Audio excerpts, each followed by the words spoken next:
You are listening to It's Midnight Somewhere with DJs Mistress McCutcheon and The Wasteland. It's midnight somewhere. It's midnight. It's midnight somewhere. It's midnight. Hi, this is DJ Mistress McCutcheon. Here I am in Toronto as we continue on with this strange new life that we live. I am accompanied by The Wasteland, who's on the other side of Toronto. Kind of on the other side. You live like center. I live west. That's all. That's it's true. a big town. That's true. It is.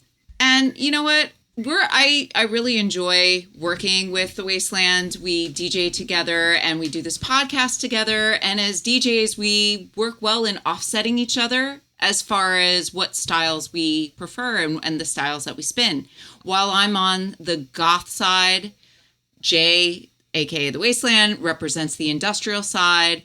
And while we do different things, we do have some overlap. And one of the amazing things about talking about music is that one person doesn't know everything. You get to compare notes and share music and learn all the various pieces from different people that you talk to. And where we have overlap is really funny because it'll be like, oh, I really like that. Oh, well, I really like this too. And it's just, it's that magical moment when you find a tune that just hits you straight out of the gate. And there have been a couple bands that have been like that for us. But what we're going to be talking about today is definitely a subculture touchstone that has overlap with both of us. And we're talking about the band known as Ministry. Yeah, they have had a very long, varied, storied, oft talked about career with many members over the years. And I think almost everybody we know has a period of Ministry they enjoy. And people we don't know are still fans of what they make. So the entity known as Ministry began in 1981 in Chicago, coming from the musician, producer Al Jourgensen, who was actually born in Havana, Cuba, and is an American musician. He's closely been tied to Wax Trax from the very start and has had a music career spanning about 4 decades, not just within Ministry, but bands like 1,000 Homo DJs, Acid Horse, Lard, PTP, Revolting Cocks, and a much newer project known as Surgical Meth Machine. He also toured with many seminal artists from our scene that have crossed multiple bands themselves. Ogre, Bill Reiflin, Jim Ward. He was in Pigface for a bit because everybody was at a time. It's true. They were the supergroup. Yeah, they were. So, I mean, everybody was in Pigface at some point or another. So, I mean, they at one point were very much a focal point and part of the solar system, if you would, of what industrial was in the late 80s and early 90s. Yeah, so there's just been so many eras, and through this evolution of Ministry, Al Jourgensen is pointed at as the pioneer of industrial metal. I highly recommend Al Jourgensen's bio called Ministry, the Lost Gospels, according to Al Jourgensen. It was released in 2013. It's a really good read. It delves into all sorts of crazy shenanigans and the story of his addiction and survival. Definitely pick it up. You can totally find it at the library because fuck Amazon, seriously. Well, additionally, there were the biographies. There was the movie documentary called Fix This, mostly funded by Paul Barker, back when they were at odds. That Al didn't want released. It shows a lot of backstage stuff from the Filth Pig tour. And another one that deals with Al in a pretty not always, I would say, complimentary light is the autobiography from Chris Connolly, Concrete, Bulletproof, Invisible, and Fried, My Life as a Revolting Cock. So you get a lot of different takes on who he was from different people, including himself that way, because he's kind of a complex individual as a person. And I don't think any one of those is wholly correct, but all of them will paint the picture of who the person is. Yeah, I agree. So, how I got turned on to ministry, what my entry point was, begins somewhere in my teenage years, because I know around 15 years old, I was introduced to Neubauten and Skinny Puppy. And it was a totally different time because we didn't have the internet to lean on. So finding music became this whole other experience because you would find things through friends, peddling through record stores, learning through zines. And another major resource for me was 120 Minutes on MTV, which was those Sunday nights around midnight, learning what was new in alternative music, or what was called alternative music at that time. Because also around that period, albums in regular rotation for me included My Life with the Thrill Kill Cult's Confession of a Knife, which came out in 1990, and Front 242's 1991 album Tyranny for You. So the first song that introduced me to ministry was Stigmata, which Stigmata is on the Land of Rape and Honey, which was originally released in 1988 and was out of print for quite a while until there was a reissue in 2007. That song really bowled me over because just the very start of it with the little how it comes in quietly and then blasts you. And I loved it. And that got me hooked into ministry at that point as a younger person. The year after that, A Mind is a Terrible Thing to Taste came out and was also very much in heavy rotation for me. So I'd like to drop in Stigmata right here.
So my first Ministry song was, if you recall, in the 90s, you would get a CD with a magazine. Kerrang did this a lot. Now, I don't know if it was a Kerrang issue because, quite frankly, my friend or I think we were like 12, 13 or 14, maybe a little older. I never even saw the magazine issue. He went into his brother's room for something, and he saw this disc, and his brother was like, "Hey, you might want it," and he grabbed it. And there was 2 songs on it we liked, and the first one was the live version of "Breathe" that was cut out from In Case You Didn't Feel Like Showing Up Live. And if you've seen the live video, you know that this is how they kicked off that whole tour. They had both their drummers, Bill Reiflin, and I think it was Jim Ward was the other drummer, and they're both just hammering away at this opening for like 2 minutes with this big drum solo. And these are 2 great drummers just going to town, and we would sit there on his front stoop, because that's probably one of the most New York things you do, is sit on somebody's front stoop at a radio and just hang out. It's true. And the first time we heard this, we were like, what is that? And then, because of the drums and all that, we had been listening to his album. It was just kind of on. And we were like, this sucks. This sucks. This sucks. I don't even remember. I only remember 2 tracks from the whole album. And the first one was Ministry, and the other one was from another band that is a completely different genre of music that we're not going to get into. But those are the only 2 that I liked on the whole CD. And I still follow both bands. And but it was just this powerful drumming, and then all of a sudden the guitars drop in.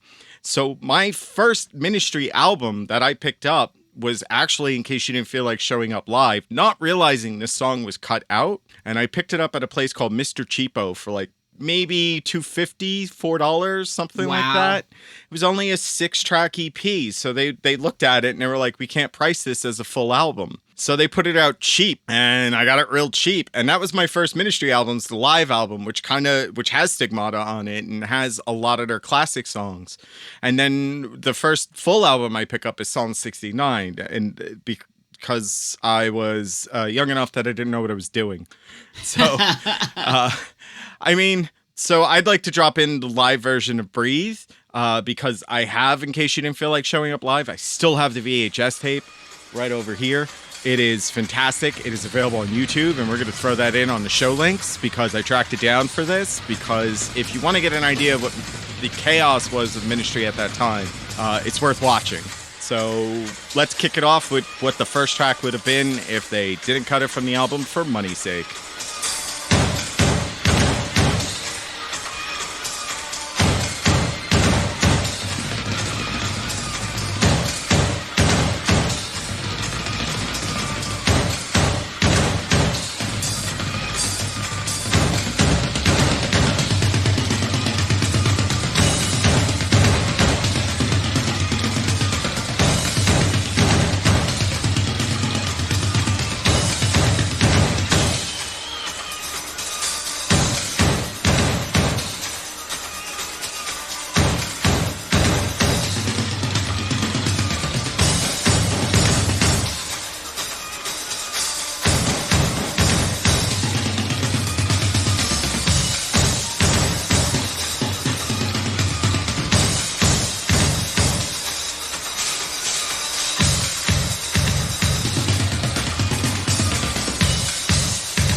Okay, so after hearing the live version, what was the first time you saw Ministry?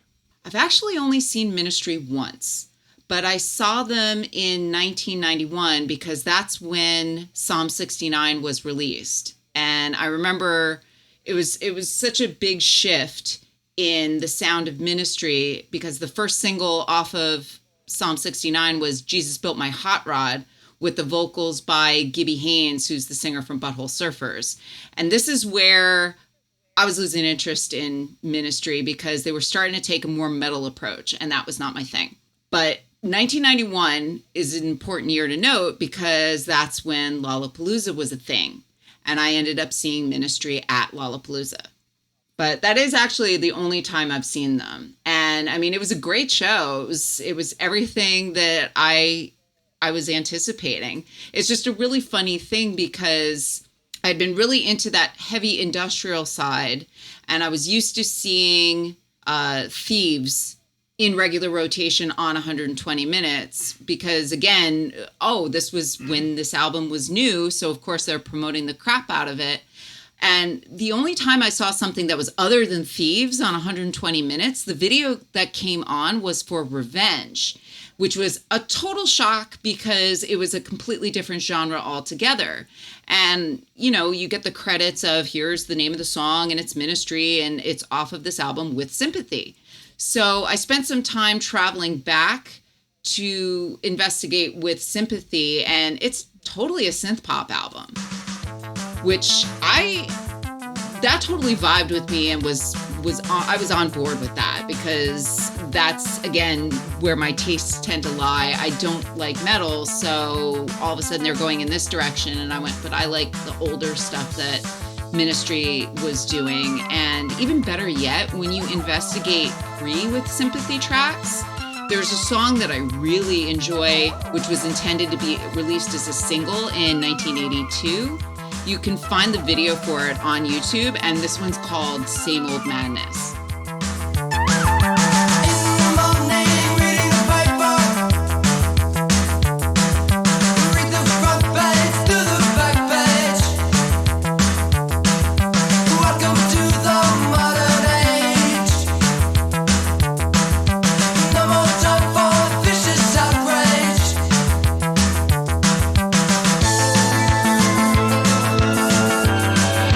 Same old madness.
So when did you get a chance to see Ministry live? So the first time I saw them live was on the Filth Pig tour, which is a massively underrated album, in my opinion. I could understand not liking it if you're not into metal, but the songs are really well crafted. It's a lot slower than Psalm 69 was. And a lot of people were against that. Like the metal kids were against that, and the industrial kids were like, yeah, but it's still just slow, dirgy metal. It's almost doom metal in a way, if you really want to think of it that way, but it's kind of also not. But the first time I saw them was at Roseland, which Roseland had a history of being a rough place. It was a rough place to see a show. There were people who would go to see shows just to get into pits. And I saw Ministry there, and I remember lining up before the show, and there was a row of about 8 or 9 ambulances. And one of my friends asked the security guard why there were so many ambulances here. And they said, the last time these guys played here on the last album, we had 16 ambulances pull out for various reasons. Everything from, broken bones and noses and arms and legs to concussions of all types within the first 2 to 3 songs. So we were like, oh, this is going to be an experience. And it was quite the experience, because Ministry live, especially in that time period, they were a force, and they were opening. I can't remember exactly, but I know I saw them twice at Roseland, once with Fetus, once with the Young Gods. Ooh. So I don't recall which one opened that particular show, but I do know that because of Ministry, I got to see Fetus and the Young Gods. So those are 2 bands that had a lot of clout. Now I got interested into them because of Ministry and seeing them live. This is why I'm always a proponent of going to see opening acts. Yeah, definitely. I didn't know who they were. It was 96. I was still in high school, barely, and it was a thing. But I remember there were 2 things that stand out to me about this show. The first one, to go back to your Stigmata story, was being in the pit, because when you're in Roseland, you're either in the pit or you're downstairs. There's nowhere else to go. That's true. That's true. And Stigmata was on, and a bunch of people were dancing. A couple of people were moshing. And at one of the points where Al yells Stigmata at the beginning, this large, hairy, bald dude in just coveralls, no shirt. Now the coveralls were done up, thank God, because he ran over to me and grabbed me by the shoulders. And I'm not a small person. I wasn't a small person in high school either. I was still, when I graduated high school, I was almost 200 pounds, like 185, 190 pounds. And this motherfucker grabbed me by the sides, yelled Stigmata, and tossed me on top of the crowd.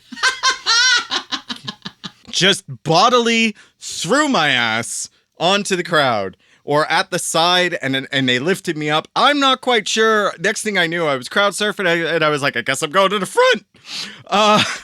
After I got out of that situation, I went to the back, and Stigmata winds down, and I'm just trying to get some air near the back, because that was an experience. As a bigger person, it's harder to go crowd surfing a lot, but that was a thing in the 90s. I was able to pull it off once in a while, but that was probably one of the last times. Right. Anyway, I go to the back, I get a cup of water or whatever, and then I remember the lights go out, and they start playing a track called The Fall, which has a very kind of like, the drums come in to open, and there's a bunch of samples running, and then this guitar wall hits, and it was perfectly black with a couple of like strobe flashes here and there with the samples, and then as the guitar hits, these just deep purple lights come up and just bathe the whole place in purple lights. And for the first time I'd ever seen Roseland just standing still watching the stage.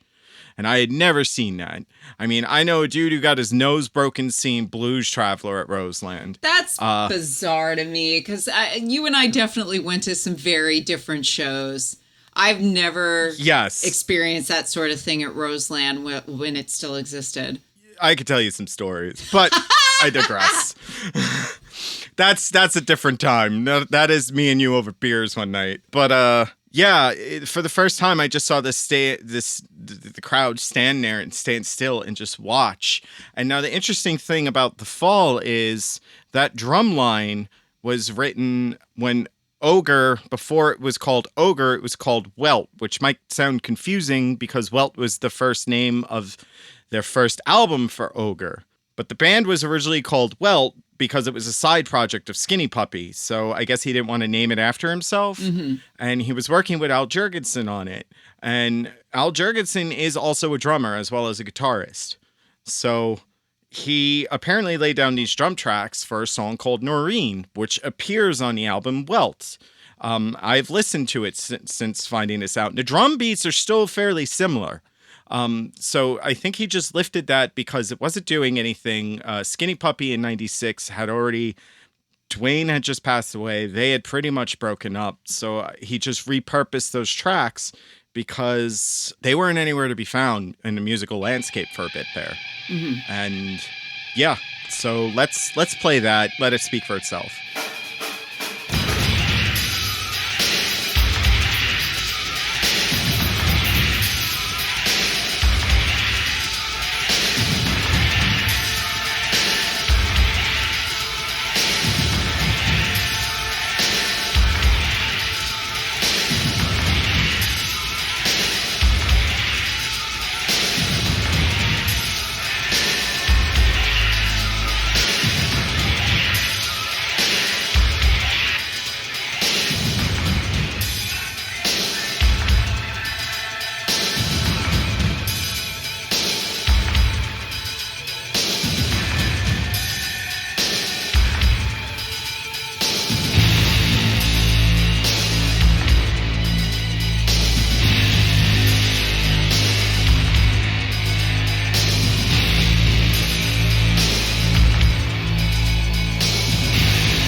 So at what point for you, and what was the main driver in you breaking up with Ministry?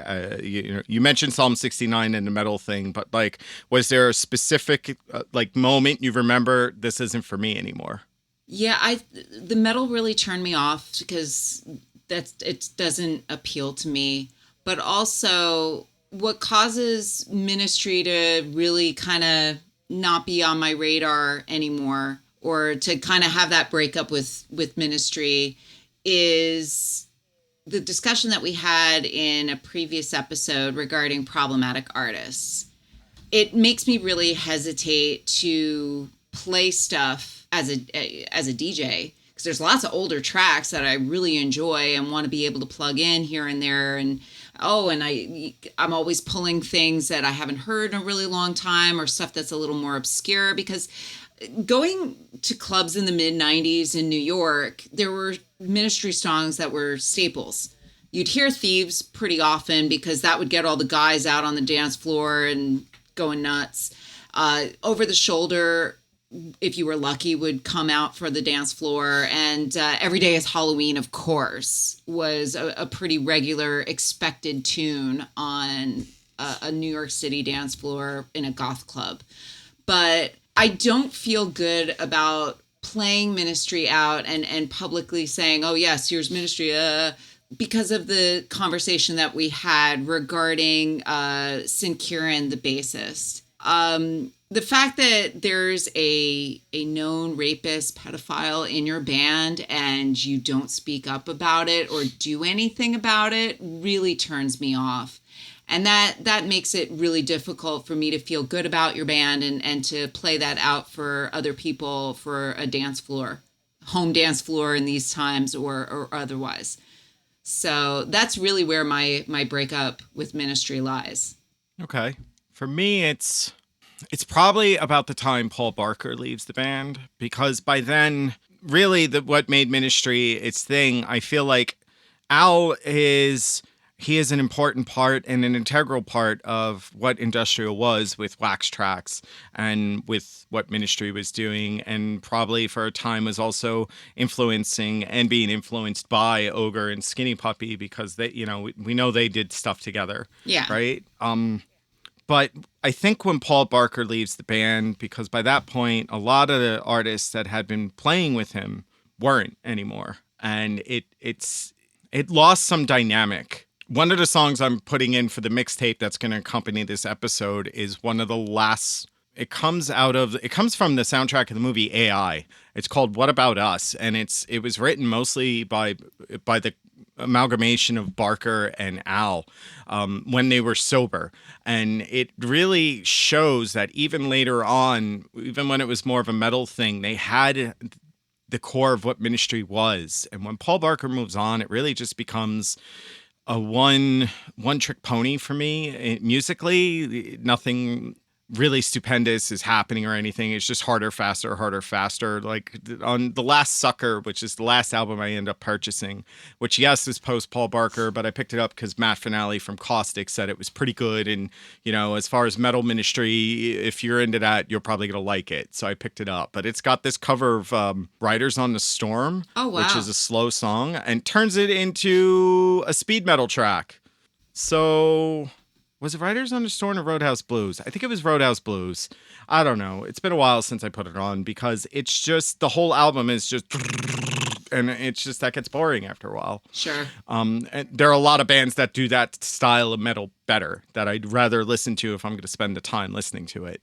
That's so, fair. I mean, I think for me, I'm able to separate what's happening now with Sin and Al, because Al's an elderly man who's not going to waste the time doing something that might hurt him, because he has no retirement plan. He shot it all up his arm, right? So I feel like they have the same moniker, but they're totally different bands from totally different eras doing totally different things. And that's kind of why I don't mind playing an older Ministry track. But if you notice, I haven't played anything newer than Mind is a Terrible Thing to Taste myself.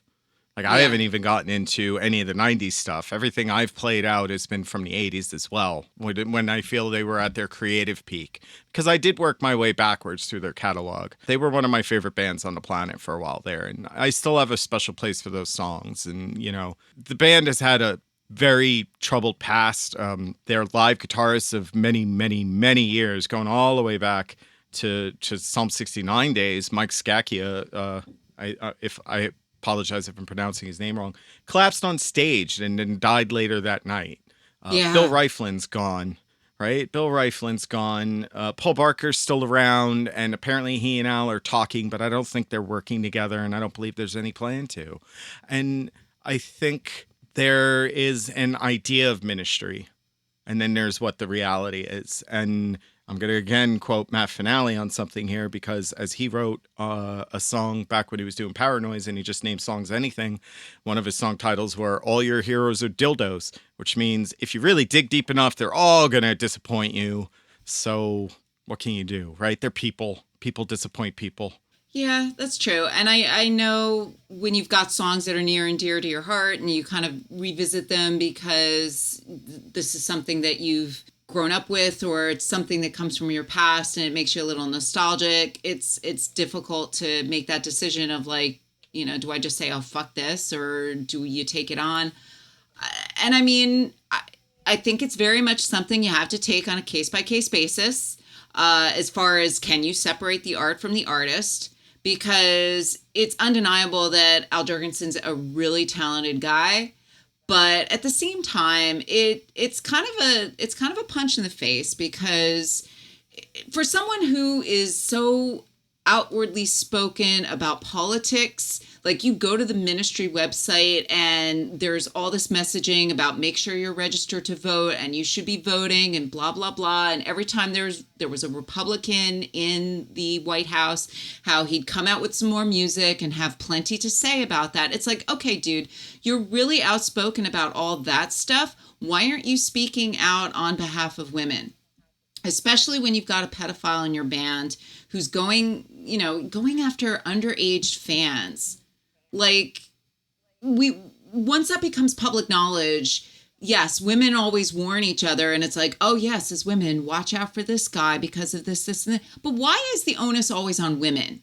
Like, dudes, you gotta step up. Like, call out these other dickheads who can't get their shit together and have to be scumbags. That definitely pisses me off. And that definitely makes me a little soured on things. There's really good songs, but in good faith, I don't really want to play them because of that. That really sours it for me. So that's where I leave that. I definitely acknowledge the importance of, okay, well, this is how this affected music within our subculture. So yes, it's worth a mention. Yes, this has a place in music history. But as far as like, do you want to support this? Because we vote with our dollars. And if you want to support people who are scumbags, giving them money just fuels that. So I think it's a decision people have to make for themselves as far as like, yeah, would you go to the next ministry show when they come around? Do you feel good about supporting this? And yeah, I know your answer is no. I think we're both no's. I mean, for different reasons. You don't like their musical direction, and mine was, I've seen one of the best shows of my life was seeing them in a very small place that they were playing when they were kind of on a down dip in the early aughts. I saw them at Toad's Place in New Haven, which is a 700-person room that's built the wrong way, so it really only fits 200 to 300 in front of the stage, and that's about what was there. So why do I want to go see them in a stadium with an alleged pedophile in the band when I saw them? Paul, I think, was still in the band at that point. So, you know, that's what I liked. That's the band I liked. It was kind of on the tips of it. And then it is what it is. Yeah. So I think that's a wrap. We do have a mixtape available to accompany this episode. You can find that at mixcloud.com/itsmidnightsomewhere. If you like what you're hearing, spread the word. Tell your friends. Be sure to like, subscribe, and share, and check out our Facebook page. We can be contacted through Facebook, as well as our email address, which is It's midnightsomewherepodcast@gmail.com. It's Midnight Somewhere Podcast is all one word. We also have stickers. If you go to morbidoutlook.com/sticker, you can get yours and I'll drop them in the mailbox for you. All the proceeds from those help fund the show. We'd like to thank Robin Bright for our theme music, Marion Green for our visuals that you'll find on those great stickers, and our producer, Justin Minister. We'd also like to give a shout out to Auxiliary Magazine and to Dylan Madeley for writing up a little something about the podcast. Thanks for helping us get out there. Until next time. It's midnight somewhere. It's midnight. It's midnight somewhere. It's midnight.